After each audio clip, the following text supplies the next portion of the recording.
ये एक zombie survival series है जो नेटफ्लिक्स पर आने के कुछ ही दिनों में पूरी दुनिया में वायरल हो गई थी। अगर आप all of us are dead के फैन हैं तो ये सीरीज भी आपको जरूर पसंद आएगी। इसमें एक हाई स्कूल ग्रुप दिखाया गया है जो ज़ॉम्बी वायरस की वजह से स्कूल के अंदर ही फंस जाता है। ज़ॉम्बी पूरे स्कूल को घेर लेते हैं और बाहर निकलने के सारे रास्ते बंद हो जाते हैं। सरकार मोबाइल नेटवर्क, बिजली, पानी सब कुछ बंद कर देती है और बच्चों के पास खाने तक का सामान नहीं बचता। ऐसे खतरनाक हालात में स्टूडेंट्स कैसे सरवाइव करेंगे, यही इस सीरीज की कहानी है। कहानी शुरू होती है एक बड़े स्कूल से, जहां अचानक एक खतरनाक ज़ॉम्बी वायरस फैल जाता है और पूरा शहर ज़ॉम्बी की चपेट में आ जाता है। लोग जहां थे वहीं फंस गए थे और स्कूल के बच्चे भी बिल्डिंग में कैद हो चुके थे। एक क्लासरूम में कई स्टूडेंट्स ज़ॉम्बी से बचने के लिए छिपे हुए थे। यहाँ हमें निंग नाम की एक लड़की दिखाई देती है जो अपने प्रोफेसर रॉय को फोन करती है। निंग की माँ पिछले 6 महीनों से मौत से लड़ रही है और बाहर कोई रास्ता नहीं है, इसलिए निंग प्रोफेसर से कहती है कि वे उसकी माँ का ध्यान रखें। लेकिन ठीक उसी समय प्रोफेसर रॉय टीवी पर एक न्यूज़ देखते हैं जहाँ दिखाया जा रहा था कि पूरे बैंकॉक में ज़ॉम्बी वायरस फैल चुका है और ये वायरस निंग के स्कूल से शुरू हुआ था। इस समय पूरा शहर बहुत बुरी हालत में है। ये खबर देखकर प्रोफेसर रॉय बहुत परेशान हो जाते हैं। जहाँ निंग की माँ भर्ती थी वहां जाकर वो उनके बेड के पास आते हैं और पास में रखी कुछ अजीब दवाइयों को हैरानी से देखते रहते हैं। उधर स्कूल के दूसरे ग्रुप के स्टूडेंट्स एक और क्लासरूम में ज़ॉम्बी से छिपे हुए थे। बाहर से कई ज़ॉम्बी दरवाजा पीट रहे थे। हालात बिगड़ते देख प्रो नाम का एक लड़का अपने दोस्त को बताता है कि बचने के लिए उन्हें खिड़की से कूदना होगा। फिर वे सब कूदकर दूसरी बिल्डिंग में पहुंच जाते हैं जहाँ निंग का भाई नन भी था। नन जैसे ही निंग को देखता है तुरंत उसे कॉल करता है, लेकिन निंग अपने भाई को यहाँ देखकर और भी टेंशन में पड़ जाती है। दोनों आमने सामने की 2 बिल्डिंग में थे। तभी वे देखते हैं कि स्कूल की छत से कोई नीचे गिर गया है। ये देखकर सभी डर जाते हैं। तभी एक लड़का निंग का फोन लेकर सबको बताता है कि किसी तरह लाइब्रेरी जाना होगा क्योंकि वही एक सुरक्षित जगह हो सकती है। इसके बाद दोनों ग्रुप आपस में बात करके लाइब्रेरी जाने का फैसला करते हैं, लेकिन लाइब्रेरी उनकी बिल्डिंग से बहुत दूर थी और चारों ओर खतरनाक ज़ॉम्बी थे, इसलिए वे बहुत धीरे धीरे ज़ॉम्बी की नजरों से बचते हुए लाइब्रेरी की तरफ बढ़ने लगते हैं। तभी एक लड़की के फोन पर कॉल आती है जिसमें बताया जाता है कि उसके पिता भी वायरस से संक्रमित हो चुके हैं। यह सुनकर लड़की जोर से रोने लगती है। तभी दूसरी लड़की उसका फोन ले लेती है क्योंकि ये जगह बात करने के लिए सुरक्षित नहीं थी। तभी अचानक उन्हें एहसास होता है कि उनके आसपास बहुत सारे ज़ॉम्बी आ चुके हैं। इधर किन नाम का एक लड़का सभी को एक स्पीकर दिखाकर कहता है कि अगर वे इस स्पीकर को एक जगह रखकर ऑन कर दें और उसमें म्यूजिक बजा दें तो ज़ॉम्बी आवाज की तरफ आकर्षित होकर वहीं चले जाएंगे और उसी मौके पर वे लोग लाइब्रेरी की तरफ निकल सकते हैं। आइडिया सबको पसंद आया, लेकिन कोई भी दूर जाकर स्पीकर सेट करने की हिम्मत नहीं जुटा पा रहा था। तभी प्रो नाम की एक लड़की हिम्मत दिखाकर ये काम करने के लिए तैयार हो जाती है। उसी समय लुई नोटिफिकेशन में देखता है कि सरकार ने वायरस को रोकने के लिए सभी नेटवर्क, बिजली और पानी बंद करने का आदेश दे दिया है। उधर जब प्राउ स्पीकर सेट करके वापस लौटना चाहती है तभी ब्लूटूथ कनेक्ट होकर अचानक रिंग बजने लगती है जिससे प्राउ घबरा जाती है। तभी सेकंड फ्लोर पर एक ज़ॉम्बी खड़ा दिखाई देता है। दूसरी तरफ निंग के ग्रुप के लिए हालात थोड़े आसान थे क्योंकि वे ज़ॉम्बी की मूवमेंट को काफी समझ चुके थे। उन्हें पता चल गया था कि ज़ॉम्बी आवाज और लाइट के प्रति बहुत सेंसिटिव होते हैं और रोशनी में रहना ज्यादा पसंद करते हैं। इसलिए निंग का ग्रुप बहुत सावधानी से अंधेरे में ज़ॉम्बी की नजरों से बचते हुए चल रहा था। तभी लिन नाम की एक लड़की का पैर मुड़ जाता है और वो अचानक चीख पड़ती है। उसकी चीख सुनकर ज़ॉम्बी उन्हें देख लेते हैं और पूरा ग्रुप रुक जाता है। उधर प्राउ किसी तरह ज़ॉम्बी से बचकर अपनी टीम तक पहुंच जाती है। तभी स्पीकर इतनी तेज आवाज करने लगता है कि वो ब्लास्ट हो जाता है। ये आवाज सुनकर आसपास के सभी ज़ॉम्बी तेजी से उसी दिशा में भागते हैं, जिससे दोनों ग्रुप को फायदा होता है और दोनों ही ग्रुप लाइब्रेरी की ओर दौड़ते हैं। लेकिन लिन दौड़ नहीं पा रही थी, इसलिए उसका दोस्त उसे कंधे पर उठाकर ले जाने लगता है। तभी उसे ऊपर से खून टपकता दिखता है। ऊपर देखने पर पता चलता है कि एक ज़ॉम्बी ऊपर से लटका हुआ है। यह देखकर डेविड तुरंत लिन को उठाकर दौड़ने लगता है, लेकिन बदकिस्मती से ज़ॉम्बी उसे पकड़ लेता है और लिन के कंधे पर जोरदार काट लेता है। डेविड उसे बचाने की बहुत कोशिश करता है, लेकिन उसी समय ग्रुप के बाकी लोग उसे खींचकर वहां से ले जाते हैं और उस ज़ॉम्बी के साथ बाकी सभी ज़ॉम्बी भी मिलकर लिन पर बेरहमी से हमला करने लगते हैं। उधर डेविड को लेकर उसकी टीम लाइब्रेरी में पहुंच जाती है और दोनों ग्रुप एक हो जाते हैं। वहीं निंग और उसका भाई नान एक दूसरे को देखकर बहुत इमोशनल हो जाते हैं और डर की वजह से एक दूसरे को कसकर गले लगा लेते हैं। इसके बाद सब लोग मिलकर लाइब्रेरी की चीजों से एक मजबूत गेट बना लेते हैं ताकि ज़ॉम्बी अंदर न घुस पाएं। तभी फोनम नाम की एक लड़की बताती है कि उसके मोबाइल में नेटवर्क नहीं आ रहा और वो लीफू को बताती है कि सरकार ने बिजली, मोबाइल नेटवर्क और पानी की सप्लाई बंद करने का ऐलान कर दिया है। ये सुनकर सब टेंशन में पड़ जाते हैं।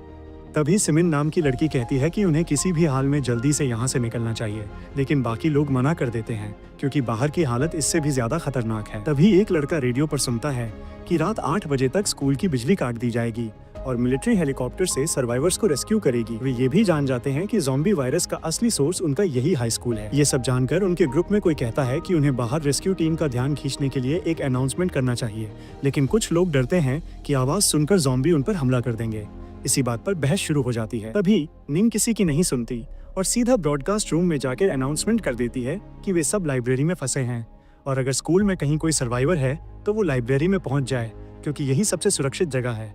निंग की आवाज पूरे स्कूल में गूंजती है और सान नाम का लड़का उसे रोकने की कोशिश करता है, लेकिन निंग नहीं रुकती। तभी अचानक सारी बिजली चली जाती है और ज़ॉम्बी पागलों की तरह भाग भाग कर रोशनी ढूंढने लगते हैं, क्योंकि ये ऐसे ज़ॉम्बी थे जो अंधेरे में अच्छी तरह सर्वाइव नहीं कर पाते। इसी दौरान मैदान में पड़ी नताशा अचानक अपनी आंखें खोलती है। उसकी आंखें पूरी तरह सफ़ेद हो चुकी थीं और वो भी एक ज़ॉम्बी बन चुकी थी। वो भी बाकी ज़ॉम्बी के साथ चलने लगती है। उधर लाइब्रेरी में फोनम नाम की लड़की अपने पापा को कॉल कर रही थी, लेकिन नेटवर्क की वजह से बात नहीं हो पा रही थी और वो बहुत परेशान हो जाती है। तब उसकी दोस्त ली उसे शांत कराने आती है, लेकिन फोनम तनाव में होने की वजह से गुस्सा होने लगती है और दोस्तों से उलझ जाती है। तभी सान सबको समझाकर शांत करता है और कहता है कि ये झगड़े का समय नहीं है, सबको मिलकर समझदारी से यहाँ से निकलना होगा। और इसी समय नान वहाँ आकर सबको विंडो कॉर्नर में बुलाता है। वहाँ जाकर वे कैमरे में देखते हैं कि सारे ज़ॉम्बी लाइन में बहुत शांत होकर किसी दिशा में जा रहे हैं। उनमें किसी भी तरह की हिंसता नहीं थी। ये बात सबको अजीब लगती है, क्योंकि अब तक उन्होंने जितने भी ज़ॉम्बी देखे थे उनसे ये ज़ॉम्बी बिल्कुल अलग थे। जब सब इस बारे में बात कर रहे थे तब निंग कहती है कि अभी इस पर बात करने का समय नहीं है, हमें कल सुबह तक हेलीकॉप्टर आने का इंतजार करना चाहिए। सभी उसकी बात मान लेते हैं और थकान की वजह से थोड़ा आराम करने लगते हैं। सुबह होते ही सन सबको उठाता है और कहता है कि रूफटॉप पर जाकर हेलीकॉप्टर में चढ़ने के लिए जरूरी सामान तैयार कर लो। जब सब सामान जुटाने लगते हैं तो सन डैन से कहता है कि निंग पर ज्यादा भरोसा मत करो और जितना हो सके उससे दूरी रखो, लेकिन डेन कहता है कि अभी ये बातें करने का समय नहीं है, हमें पहले सुरक्षित निकलना होगा। और तुम निंग के बारे में अचानक ऐसा क्यों बोल रहे हो? तब सन बताता है कि वो प्रोफेसर रॉय के साथ निंग की माँ की बॉडी पर रिसर्च कर रहा था और निंग की माँ की बीमारी का फॉर्मूला ज़ॉम्बी वायरस के फॉर्मूला से बिल्कुल मिलता जुलता है। इसलिए हो सकता है वायरस की शुरुआत वहीं से हुई हो और निंग के शरीर में भी ये वायरस मौजूद हो, इसलिए सन उसे निंग से दूर रहने को कह रहा था। उधर प्रांग और बाकी लोग हेलीकॉप्टर के लिए सारे जरूरी सामान ढूंढ लेते हैं।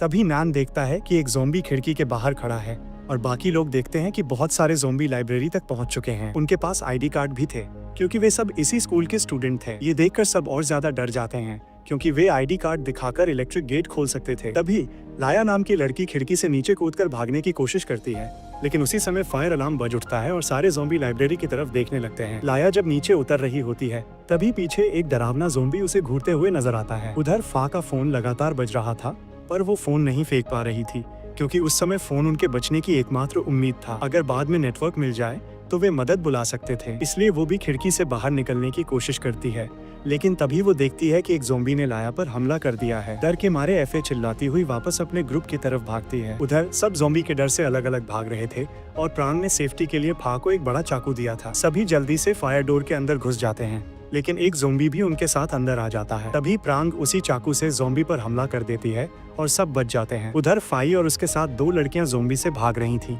लेकिन फा का अलार्म बंद नहीं हो रहा था और उसकी आवाज सुनकर सारे ज़ॉम्बी उनकी तरफ दौड़ते हैं। डर की वजह से बाकी दोनों लड़कियां एफए को वहीं छोड़कर भाग जाती हैं और सारे ज़ॉम्बी एफए पर टूट पड़ते हैं। एफए भी ज़ॉम्बी के हाथों बच नहीं पाती। यह देखकर सभी टूट से जाते हैं, खासकर डेविड, जो इस बात को मान ही नहीं पा रहा था, क्योंकि एफए उसकी बेस्ट फ्रेंड थी और कल ही वो नताशा को भी खो चुका था, जो उसकी दूसरी बेस्ट फ्रेंड थी। तभी सब देखते हैं कि डेविड के हाथ पर एक गहरा घाव है, जो देखकर सभी डर जाते हैं और उससे दूरी बनाने लगते हैं। डेविड भी यह देखकर घबरा जाता है और कांपते हुए सबको अपने से दूर रहने को कहता है। वो डर से रोने लगता है, क्योंकि उसे लगता है कि वो कभी भी ज़ॉम्बी बन जाएगा। अभी वहाँ सन आता है। सन असल में डेविड का बड़ा भाई था। वो उसे शांत करते हुए कहता है कि तुम बिल्कुल चिंता मत करो, अगर तुम सच में ज़ॉम्बी में बदल भी गए तो भी मैं तुम्हारे साथ ही रहूंगा। ये सुनकर डेविड बहुत इमोशनल हो जाता है, लेकिन फिर भी वो सन को कहता है कि तुम सबको लेकर यहाँ से चले जाओ। तभी सैन डेविड के घाव को ध्यान से चेक करता है और पता चलता है कि ये ज़ॉम्बी के काटने से नहीं, बल्कि उसके हाथ के अंदर कांच के एक टुकड़े के घुसने से हुआ है। ये देख सबको राहत मिलती है कि डेविड इन्फेक्टेड नहीं है। उधर निंग और उसके साथ दो लोग किसी तरह छत ऑफ रूफटॉप तक पहुंच जाते हैं। वहां पहुंचकर वे कुछ हेलीकॉप्टर देखते हैं जो रेस्क्यू के लिए आए थे। वे जोर जोर से उन्हें सिग्नल देने लगते हैं। निंग बाकी दोस्तों को बुलाने सीढ़ियों की तरफ जाती है, लेकिन जैसे ही वहां पहुंचती है वो देखती है कि बहुत सारे ज़ॉम्बी ऊपर की तरफ चढ़ रहे हैं। ये देखकर वो डर जाती है और छत का दरवाजा खुला छोड़कर ऊपर भाग आती है और उसी मौके का फायदा उठाकर सारे ज़ॉम्बी भी अंदर घुस जाते हैं। ज़ॉम्बी को देखते ही हेलीकॉप्टर वाले उनकी तरफ ओपन फायर कर देते हैं, जिससे कई ज़ॉम्बी वहीं मर जाते हैं। लेकिन गोलियों की वजह से ग्रुप के सभी लोग अपनी जान बचाने के लिए वापस नीचे उतर आते हैं, यानी रेस्क्यू टीम उन्हें देख ही नहीं पाती। नीचे आने के बाद अचानक वे देखते हैं कि एक ज़ॉम्बी उनकी तरफ आ रहा है। वो और कोई नहीं बल्कि उनकी ही दोस्त एफए थी। उसे इस हालत में देखकर सबका दिल टूट जाता है। डेविड तो अपनी भावनाएं रोक ही नहीं पाता। वो फैसला करता है कि वो फा को आखिरी बार अलविदा कहेगा। वो धीरे धीरे एफए की तरफ बढ़ने लगता है, लेकिन उसके बोलने से पहले ही किसी ने एफए के सिर पर कुल्हाड़ी मार दी। वे देखते हैं कि कुछ फिजिकल एजुकेशन के स्टूडेंट भी जिंदा बचे हुए हैं और वही एफए को खत्म कर रहे थे। दोस्त को ऐसे मरते देखकर सबका दिल दुखता है, लेकिन कोई भी कुछ नहीं कर सकता था। वे स्टूडेंट एफए पर लगातार वार करके उसे पूरी तरह खत्म कर देते हैं, क्योंकि अब एफए इंसान नहीं बल्कि ज़ॉम्बी थी। इसके बाद सब कैंटीन में जाकर खाने का कुछ सामान ढूंढते हैं। वे बहुत भूखे थे, इसलिए सब मिलकर खाना खाते हैं। लेकिन डेविड का ध्यान कहीं और था। वो उस कुल्हाड़ी को घूर रहा था जिससे फा को मारा गया था। दूसरी तरफ डैन एक लड़के के हाथ में पकड़ी पिस्तौल को देख रहा था। लड़का ये नोटिस कर लेता है और डैन को अपना असली परिचय देता है कि वो एक अवार्ड विनिंग शूटर है। धीरे धीरे फिजिकल एजुकेशन के लड़के उन्हें बताते हैं कि सरकार सच में उन्हें बचाने के लिए हेलीकॉप्टर नहीं भेजी थी, वो सिर्फ एक जाल था। उन्होंने देखा कि जैसे ही वे छत पर पहुंचे, हेलीकॉप्टर वाले ने उन्हें देखते ही गोली चलानी शुरू कर दी थी। उन्होंने जानबूझकर उन्हें नहीं बचाया, क्योंकि वे सोच रहे थे कि सारे स्टूडेंट इन्फेक्टेड हैं। अगर उन्हें बचाया गया तो वायरस फैल सकता है। यह सुनकर सबको लगता है कि यही सच है, इसलिए वे छत पर जाने का प्लान रद्द कर देते हैं। तभी मोना नाम की एक लड़की हर चीज के लिए निंग को दोष देने लगती है। वो कहती है कि अगर निंग बेवजह अनाउंसमेंट नहीं करती तो ज़ॉम्बी कभी लाइब्रेरी तक नहीं आते। लेकिन शूटर लड़का कहता है कि किसी को दोष देना ठीक नहीं है, इस स्थिति के लिए कोई जिम्मेदार नहीं है। तभी नन अपना कैमरा खोलता है और सबको पिछली रात की फुटेज दिखाता है। फुटेज में साफ दिख रहा था कि सारे ज़ॉम्बी किसी एक खास ज़ॉम्बी को फॉलो कर रहे थे, यानी वे उसे अपना लीडर मान रहे थे। ये देखकर सब सोचने लगते हैं कि अगर वे इस लीडर को ढूंढकर मार दें तो शायद बाकी ज़ॉम्बी से भी बच सकेंगे। लेकिन निंग और मुई को यह आइडिया बिल्कुल पसंद नहीं आता। वे कहते हैं कि ये कोई ज़ॉम्बी हंटिंग गेम नहीं है। तभी फिजिकल एजुकेशन का एक लड़का बताता है कि ज़ॉम्बी टेम्परेचर के प्रति बहुत सेंसिटिव हैं। उसने नोटिस किया था कि जब तापमान 20 कैरेट सबटेक्सटी था तो ज़ॉम्बी बहुत धीमे थे, लेकिन जब तापमान 40 कैरेट सबटेक्सटी हुआ तो वे बहुत तेज हो गए, यानी तापमान उनकी गति को कंट्रोल करता है। इसी दौरान अचानक बगल से जोरदार चीख की आवाज आती है। डेविड गुस्से में आकर गट पर अटैक कर देता है, जिसे थोड़ी देर पहले उसके दोस्त ने मारा था, इसलिए बाकी लोग उसे रोकते हैं। लेकिन डेविड किसी हालत में पीछे हटने को तैयार नहीं था। तभी अचानक किसी ने उसके गर्दन पर डंडा मारकर उसे बेहोश कर दिया। फिजिकल एजुकेशन वाले लड़के डेविड से बहुत नाराज थे, क्योंकि उसने उनके दोस्त पर हमला किया था और जिम्नेजियम का दरवाजा भी खोल दिया था, जिससे ज़ॉम्बी अंदर आ सकते थे। सन सबको शांत करते हुए कहता है कि डेविड की मानसिक हालत ठीक नहीं है, क्योंकि उसने अपने 2 करीबी दोस्तों को अपनी आंखों के सामने मरते देखा है। वो ये सब सह नहीं पा रहा। तभी निंग नोटिस करती है कि उनके ग्रुप में से केन और निक गायब हैं। निंग सबको बताती है कि शायद वे किसी खतरे में हैं, क्योंकि सुबह उसने देखा था कि ज़ॉम्बी लाइब्रेरी की तरफ आ रहे थे और किन और निक लाया की बॉडी के पास खड़े थे। निंग की आवाज देने पर भी वो लोग वहाँ से जाना नहीं चाहते थे। असल में किन और लाया बहुत अच्छे दोस्त थे, इसलिए किन हर हाल में लाया को बचाने की कोशिश कर रहा था, लेकिन लाया तब तक ज़ॉम्बी बन चुकी थी। निक ये समझकर किन को खींचकर वहाँ से भागने लगता है और लाया उनका पीछा करती है। दोनों के पास कोई रास्ता नहीं था, इसलिए वे सीधे स्विमिंग पूल में कूद जाते हैं और लाया भी उनके पीछे छलांग लगा देती है। इसके बाद किन और निक ऊपर निकल आते हैं और देखते हैं कि लाया की बॉडी पानी में तैर रही है। तभी आर्ट्स क्लब के कुछ लड़के आते हैं और लाया की बॉडी को बाहर निकालकर उसे ऑडिटोरियम ले जाते हैं। किन और निक भी उनके साथ चले जाते हैं। फिजिकल एजुकेशन वाले लड़के जांच के लिए ऑडिटोरियम जाने का फैसला करते हैं और कैमरे से सब रिकॉर्ड करवाने के लिए नन को भी साथ ले जाते हैं। निंग इतनी खतरनाक स्थिति में अपने भाई को भेजना नहीं चाहती, लेकिन नन उसकी बात नहीं मानता और सबके साथ निकल जाता है। रास्ते में वे देखते हैं कि सारे ज़ॉम्बी ऑडिटोरियम की ओर जा रहे हैं। दूसरी तरफ मो चुपके से डेविड के कमरे में जाती है, जहां उसे लॉक किया गया था, क्योंकि उसका व्यवहार अजीब हो गया था। मो उससे बात करके समझ जाती है कि वो मानसिक रूप से टूट चुका है, वह पागलों की तरह व्यवहार कर रहा है। ये देखकर मो जल्दी बाहर भाग जाती है। तभी डेविड मौके का फायदा उठाकर कमरे से बाहर आता है और देखता है कि गट खून से लथपथ जमीन पर पड़ा है और उसके मुंह से हरा फेन निकलने लगा है, यानी वो भी ज़ॉम्बी में बदल रहा है। उधर नन और फिजिकल एजुकेशन वाले लड़के ऊपर से कैमरे से ज़ॉम्बियों को देखते हैं और उनकी गतिविधि से समझ जाते हैं कि शायद यूनिवर्सिटी की क्लीनर औरत ही ज़ॉम्बियों की लीडर है, क्योंकि सब उसी के आसपास घूम रहे थे। इधर निंग के ग्रुप को अजीब आवाजें सुनाई देती हैं और चेक करने पर वे देखते हैं कि गार्ड पूरा का पूरा ज़ॉम्बी बन चुका है और उसके अंदर वही कुल्हाड़ी धसी हुई है। तभी वे मो की चीख सुनते हैं, जिसे किसी ने हाथ पैर बांधकर कमरे में बंद कर दिया था। सब समझ जाते हैं कि ये सब डेविड ने किया है। तभी गट का दोस्त रायोन आता है और गार्ड पर गोली चलाकर उसे वहीं खत्म कर देता है। इसी बीच डेविड ज़ोंबियों की तरफ बढ़ता है और कहने लगता है कि मुझे अपने साथ ले जाओ, मैं भी तुम लोगों के साथ रहना चाहता हूँ। ज़ोंबी उसकी तरफ बढ़ने ही वाले थे कि रायन आकर डेविड के पैर में गोली मार देता है, क्योंकि उसे समझ आ गया था कि डेविड सबके लिए खतरा बन चुका है। तभी निंग और उसके दोस्त पहुंचकर रायन को रोकते हैं। इतने में ऑडिटोरियम से तेज आवाजें आने लगती हैं और सारे ज़ोंबी पागलों की तरह उधर भागते हैं। इस मौके का फायदा उठाकर निंग और उसके दोस्त रायन को काबू में करके डेविड को सुरक्षित ले जाने लगते हैं। लेकिन आर्ट्स ग्रुप के लिए हालात खराब हो जाते हैं, क्योंकि वे ऑडिटोरियम में थे और अचानक ज़ोंबी अंदर घुस आते हैं। अपनी जान बचाने के लिए कैंग नाम का लड़का बंदूक निकालकर ज़ोंबी पर फायरिंग शुरू कर देता है। बाकी सब मौका देखकर जिम्नेजियम की तरफ भागते हैं, क्योंकि वहीं सबसे सुरक्षित जगह थी। लेकिन कैंग की गोलियां खत्म हो जाती हैं और सारे ज़ोंबी उस पर टूट पड़ते हैं। उनके दोस्त बचाने की कोशिश करते हैं, लेकिन कोई फायदा नहीं होता और ज़ोंबी उसकी बॉडी को भयानक तरीके से नोच कर खा जाते हैं। उधर निंग, डेनी और बाकी साथी मिलकर डेविड को रिसर्च रूम में ले जाते हैं। वहां पहुंचते ही पॉल निंग पर बंदूक तान देता है, क्योंकि उसे भी ज़ोंबी ने काट लिया था और उसे पता था कि वो कुछ ही देर में ज़ोंबी बन जाएगा। वो रोते रोते खुद को संभाल नहीं पाता और बंदूक निंग से हटाकर सीधे डेविड को गोली मार देता है। फिर बाकी गोलियों से खुद को भी खत्म कर लेता है। ये देखकर निंग और डेनी टूट जाते हैं और एक दूसरे को गले लगाकर रोने लगते हैं। तभी डेनी को याद आता है कि सन ने बताया था कि वो और प्रोफेसर रॉय मिलकर निंग की मां की बीमारी पर रिसर्च कर रहे थे और उसकी दवा ढूंढने की कोशिश कर रहे थे। ये सुनकर निंग हैरान रह जाती है। दोनों मिलकर रिसर्च रूम में सर्च करने लगते हैं। तभी कहानी कुछ दिन पीछे जाती है, जब प्रोफेसर रॉय ने कुछ गरीब लोगों को अपने चैम्बर में बुलाया था। उनमें यूनिवर्सिटी की वही क्लीनर लेडी भी थी, जिसे अब ज़ोंबियों की लीडर समझा जा रहा है। प्रोफेसर रॉय एक ऐसी दवा बनाना चाहते थे जो हर बीमारी का इलाज कर सके, और इसके लिए उन्होंने जेलीफिश के प्रोटीन को शेक बनाकर इस्तेमाल किया। निंग की मां की बीमारी के इलाज के लिए भी वही दवा बन रही थी, लेकिन असली टेस्ट के लिए उसे इंसानी बॉडी चाहिए थी। इसलिए वो पैसों के लालच में गरीब लोगों पर दवा ट्रायल करने लगा और सबसे पहले क्लीनर लेडी को दवा दी। वो भी पैसों की वजह से तैयार हो गई, क्योंकि उसका बेटा ड्रग एडिक्ट था और उससे पैसों के लिए हर दिन लड़ाई करता था। दवा लेने के कुछ दिनों बाद उसके शरीर से पसीने की जगह चिपचिपा लिक्विड निकलने लगा और उसकी हालत बिगड़ती चली गई। एक दिन निंग की उससे यूनिवर्सिटी में मुलाकात हुई थी, लेकिन वो असली बीमारी समझ नहीं पाई और उसे हॉस्पिटल जाने की सलाह दी। उसके बाद लेडी और बीमार होती गई। प्रोफेसर ने उसे दवा रोकने की सलाह दी, लेकिन उसने पैसा कमाने के लिए दवा बंद नहीं की। फिर प्रोफेसर ने उसे एक और डोज दे दिया और उसकी रिपोर्ट देखकर समझ गया कि दवा इंसानी शरीर को बहुत खराब तरीके से नुकसान पहुंचा रही है। जल्द ही लेडी की नसें हरी पड़ गईं, शरीर से चिपचिपा जहर निकलने लगा और वो आक्रामक होकर पूरी तरह ज़ोंबी बन गई और यहीं से पूरा वायरस फैलना शुरू हुआ। निंग को रिसर्च रूम में प्रोफेसर रॉय की डायरी मिलती है और पूरी सच्चाई साफ हो जाती है। निंग और डेनी ये भी समझ जाते हैं कि सन भी इस रिसर्च में शामिल था, इसलिए कुछ दिन पहले प्रोफेसर ने निंग को रिसर्च में मदद करने से मना कर दिया था, क्योंकि वह जेलीफिश पर खतरनाक प्रयोग कर रहा था। तभी डेनी को एक यूएसबी पोर्ट मिलता है और दोनों असली राज जानने के लिए कंप्यूटर रूम की ओर बढ़ते हैं। लेकिन तभी वे देखते हैं कि बाहर की तरफ पॉल खड़ा उन्हें घूर रहा है, जो अब पूरी तरह ज़ोंबी बन चुका था। दोनों टेबल के पीछे छिप जाते हैं और तय करते हैं कि अपने मरे हुए दोस्त की छोड़ी हुई पिस्तौल से पॉल को शूट किया जाए। डेनी कांच के पास जाकर पॉल का ध्यान भटकाती है और निंग पिस्तौल लेने बाहर जाती है, लेकिन पॉल उसे देख लेता है और उसे गोली मार देता है। फिर भी दोनों यूएसबी लेकर कंप्यूटर रूम पहुंच जाते हैं ताकि सच्चाई जान सकें। उधर सन की टीम बहुत मुश्किलों से जिम्नेजियम पहुंचती है, लेकिन रास्ते में अपने 2 फिजिकल एजुकेशन वाले दोस्तों को खो देती है। और जब वे यहाँ वापस आते हैं तो देखते हैं कि निंग और डेन कहीं नहीं मिल रहे।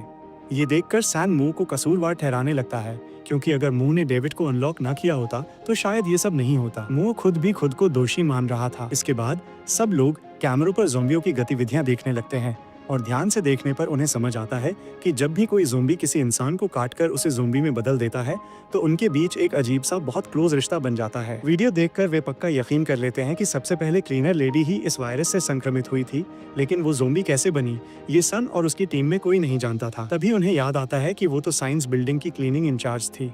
अब सब समझ में आने लगता है। मोए सुझाव देता है कि अगर किसी तरह क्लीनर लेडी को मार दिया जाए तो सारे ज़ोंबियों को कंट्रोल करना आसान हो सकता है, मगर बाकी लोग इससे सहमत नहीं होते, क्योंकि इससे दूसरे ज़ोंबी और भी ज्यादा हिंसक हो सकते हैं। फिर सब सोचते हैं कि अगर क्लीनर लेडी को भावनात्मक तौर पर कंट्रोल किया जाए तो बाकी ज़ोंबी भी काबू में आ सकते हैं। वे ये भी नोटिस करते हैं कि ज़ोंबी बनने के बाद भी वो अपनी पुरानी आदतें नहीं छोड़ रही और रोज सुबह साइंस बिल्डिंग साफ करने जाती है। ये उसे पकड़ने का बढ़िया मौका था।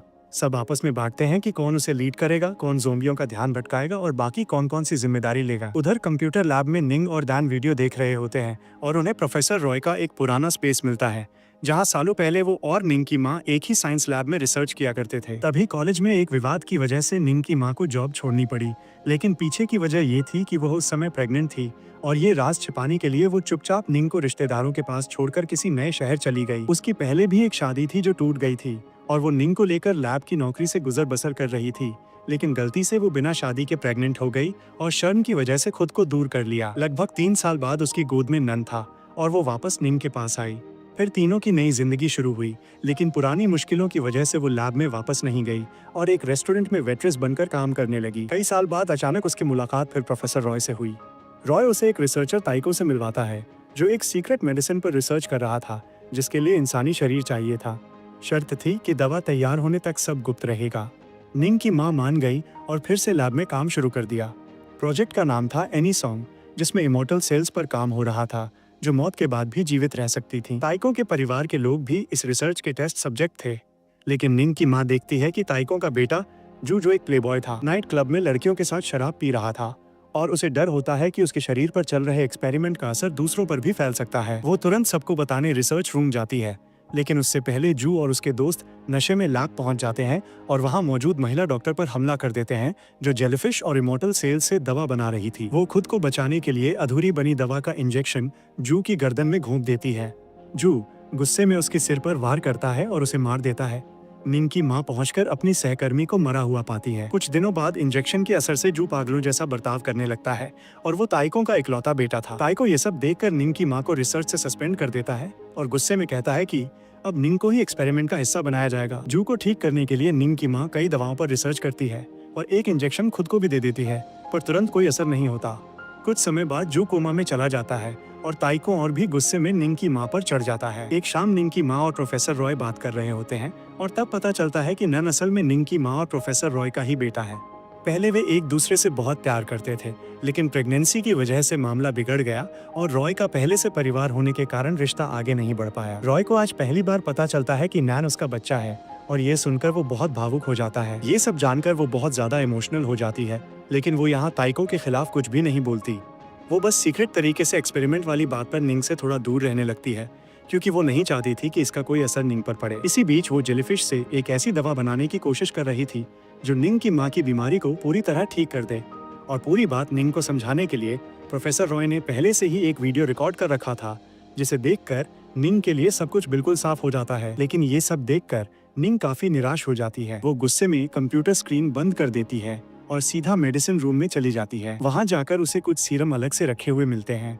उसे लगता है कि ये उसकी माँ के इलाज के लिए रखे गए हैं और अब उसे जैसे भी हो ये सीरम अपने साथ ले जाने ही होंगे। दूसरी तरफ सन का ग्रुप पहले ही अपने प्लान पर काम शुरू कर चुका था। उनका मकसद ज़ोंबी लीडर को पकड़ना था। सभी साइंस लैब में जाकर क्लीनर लेडी के आने का इंतजार कर रहे थे। जैसे ही एक लड़का देखता है कि क्लीनर लेडी लैब में आ गई है, वो रंगीन कपड़ा दिखाकर सबको सिग्नल देता है। सब अपने अपने हथियार लेकर बहुत सावधानी से आगे बढ़ते हैं और सोचते हैं कि किसी भी तरह दूसरे ज़ोंबी आने से पहले क्लीनर लेडी को पकड़ना होगा। फिर कहानी कुछ दिन पहले की तरफ जाती है, जब तेज गर्मी में स्कूल का सिक्योरिटी गार्ड अचानक बेहोश हो गया था और उसी दिन क्लीनर लेडी भी बेहोश होकर गिर पड़ी थी।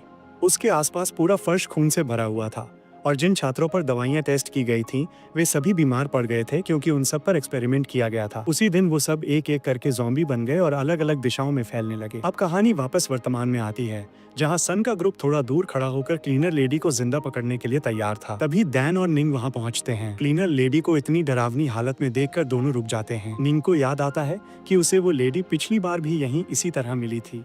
निंग डरते डरते उसे पीछे से आवाज लगाती है।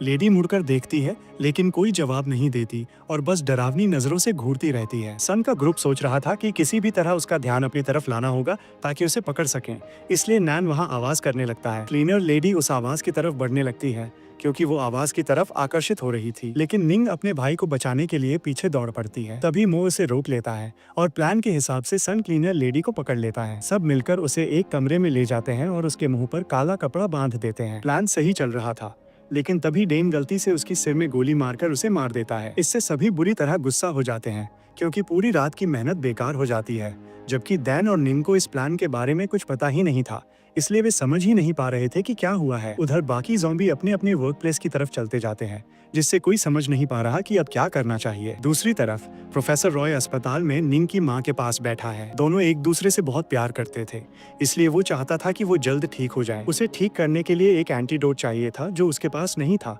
और वो ताइको की रिसर्च रूम में था। उस एंटीडोट को बनाने में बहुत पैसे लगते थे, जिन्हें देना रॉय के लिए मुमकिन नहीं था। और चूंकि ताइको को निंग की माँ से बहुत गुस्सा था, इसलिए वह भी कोई मदद नहीं कर रहा था। कुछ देर बाद रॉय अस्पताल की बालकनी से दूर जलती हुई स्कूल की बिल्डिंग्स देखता है और सोचता है कि कितने लोग इस डिजास्टर में मर रहे हैं। ये सब देखकर उसे बहुत दुख होता है। तभी ताइको अपनी फोर्स भेजकर निंग की माँ और प्रोफेसर रॉय को पुरानी लाइब्रेरी में ले आता है। वहाँ रिपोर्ट में दिखता है कि निंग की माँ के शरीर की सेल्स रिकवर हो रही हैं। मतलब रॉय की बनाई दवा सच में काम कर रही है। रॉय बहुत खुश हो जाता है। ताइको ये देखकर दवा अपने बेटे पर इस्तेमाल करना चाहता है, लेकिन रॉय ने सिर्फ 2 दवाइयाँ बनाई थी। एक निंग की माँ पर लग चुकी है और दूसरी रिसर्च रूम में रखी है। इसी बीच ताइको मान लेता है कि उसकी रिसर्च की वजह से ही स्कूल में ज़ॉम्बी वायरस फैला, और वह तय करता है कि रिसर्च रूम से दवा हर हाल में लानी ही होगी। तब वो फैसला लेता है कि जैसे भी हो रिसर्च रूम से उस मेडिसिन को वो लेकर ही आएगा। इसके लिए वो अपनी फोर्स को तैयार करने लगता है, क्योंकि वहाँ पर बहुत ज्यादा संख्या में ज़ॉम्बीज मौजूद थे। प्रोफेसर रॉय हमेशा से ही निंग और उसके भाई की सेफ्टी को लेकर बहुत सचेत रहते थे, इसलिए वो ताइकॉन से रिक्वेस्ट करता है कि जैसे भी हो निंग और नान को वहाँ से बचा कर ले आए।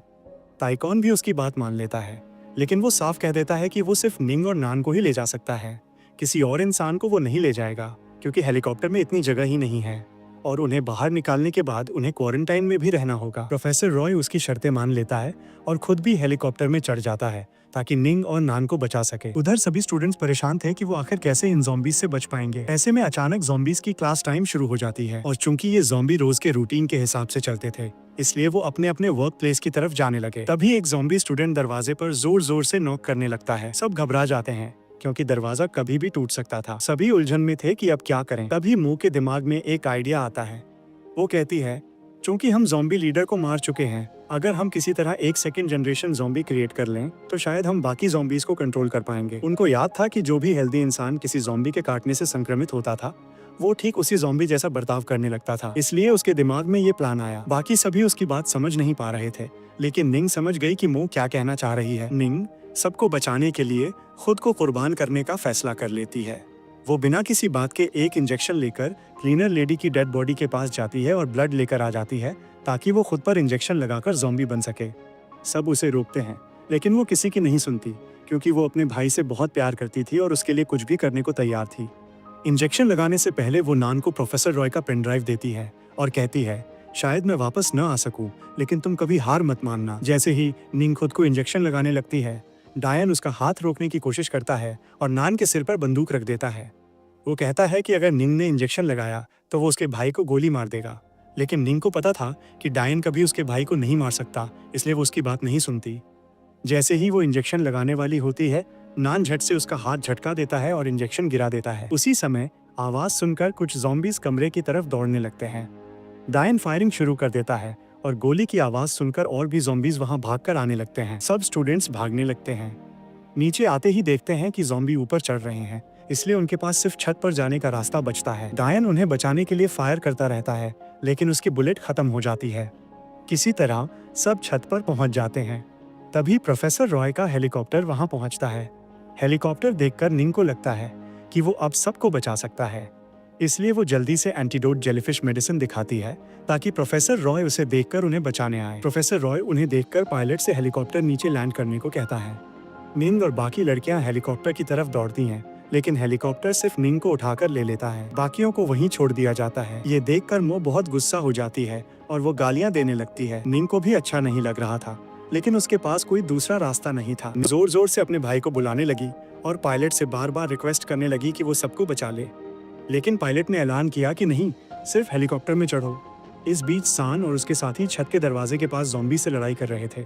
सभी अब समझ चुके थे कि किसी वजह से हेलीकॉप्टर निंग और नान को बचाने आया है। इस बीच मोबा शुरू से ही दोनों भाई बहन पर बहुत जलती थी, और ये सब देखकर वो बहुत गुस्सा हो जाती है और कहती है, अगर कोई इंसान सेकंड जनरेशन ज़ॉम्बी बनकर सबको बचा सकता है तो नान इसके लिए सबसे बेहतरीन विकल्प है। नान कोई विरोध नहीं करता, बस एक नज़र से मुंह की तरफ देखता है। मुंह इस दौरान बेहद गुस्से में अपने हाथ में रखा क्लीनर लेडी का ब्लड सेल इंजेक्शन नान की गर्दन पर डाल देती है। क्योंकि प्रोफेसर रॉय सिर्फ इन दोनों को ही बचाने आया था, इसलिए मो को बहुत ईर्ष्या महसूस हो रही थी। सब कुछ देखकर निंग अपने भाई के लिए जोर जोर से रोने लगती है और नान नान चिल्लाने लगती है। पायलट सब देखकर और कोई रास्ता न पाकर निंग को लेकर जल्दी वहां से उड़ जाता है। इंजेक्शन लगाने के तुरंत बाद नान बेहोश हो जाता है, लेकिन वो भी ज़ॉम्बी वायरस से इन्फेक्ट हो जाता है। इस बीच सान और उसके दोस्त जो दरवाजे के पास ज़ॉम्बीज को रोकने की कोशिश कर रहे थे, उन्होंने आखिरकार दरवाजा एक मजबूत चेन से लॉक कर दिया, जिसे ज़ॉम्बीज कभी नहीं तोड़ पाएंगे। इस घटना के लगभग 1 महीने बाद हम निंग की माँ के केबिन में जाते हैं, जहाँ एक डॉक्टर इंचार्ज को बताता है कि जेलीफिश एंटीडोट निंग की माँ और जू पर अप्लाई किया गया है। दोनों जल्दी रिकवर होना शुरू हुए, लेकिन अभी उनकी चेतना पूरी तरह वापस नहीं आई। उम्मीद है जल्द ही दोनों स्वस्थ हो जाएंगे। अब जैसे ही वे केबिन में इस पर चर्चा कर रहे थे, अचानक निंग की माँ की मेमोरी लौट आती है, लेकिन उनकी एक आंख नीली हो गई थी। इसका मतलब है कि शरीर में दिया गया एंटीडोट किसी तरह नया बदलाव ला रहा है। दूसरी तरफ हम हाई स्कूल का सीन देखते हैं, जहाँ नान अब पूरी तरह ज़ॉम्बी बन चुका है, और क्योंकि उसके शरीर में लेडी क्लीनर का ब्लड सेल इंजेक्शन था, इसलिए सारे ज़ॉम्बीज उसे अल्फा मान रहे थे और सभी ज़ॉम्बीज उसके चारों ओर खड़े हो गए। यहाँ हम समझते हैं कि अंततः जो भी सरवाइव कर पाए, उन्होंने नान को ऐसे ही बांधकर ज़ॉम्बीज को रोक रखा था, और इसी मौके का फायदा उठाकर वे वहां से निकलने में सफल हो गए। और इस तरह एक थ्रिलिंग एंडिंग के साथ कहानी यहीं खत्म हो जाती है।